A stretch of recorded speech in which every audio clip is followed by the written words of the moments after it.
Later. কেমন আছেন? ওয়ালাইকুম আসসালাম। বসেন বসেন বসেন ভাই, এই তো মনে হচ্ছে তেল পাম্পের লোক। বসুন বসুন। ভাই, আপনি কি তেলের পাম্পের লোক নাকি? আপনি কিভাবে বুঝলেন? আপনার নাক না, এটা চম্বুক, একদম চম্বুকের মতো বুঝে ফেলছেন।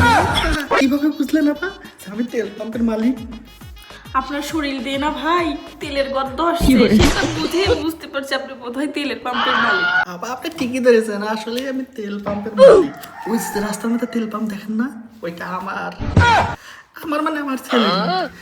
অনেক তেলের দাম, একদম গোডাউনে মাঠের নিচে গোডাউনে লুকায় রাখছি, আর রমরমা ব্যবসা চলছে। শুধু তাই না, দাঁড়ান, তার জন্য আমি একটা পেট্রোল নিয়ে আসছি। আমি তো এটার জন্যই এতদিন আশায় ছিলাম। আমার গ্যারেজে 2-3টা গাড়ি পড়ে আছে, আমার আর আজকে থেকে কোনো চিন্তা নাই।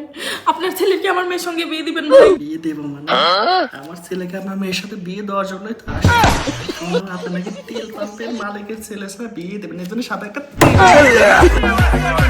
আমার ছেলের সাথে আপনার মেয়ের বিয়ে দেবেন। আপনার রাজি আছেন? আমি রাজি মানে ভাই, শুভ কাজ দেরি কিসের? এই যে মিষ্টি মুখ করেন, মিষ্টি মুখ করেন।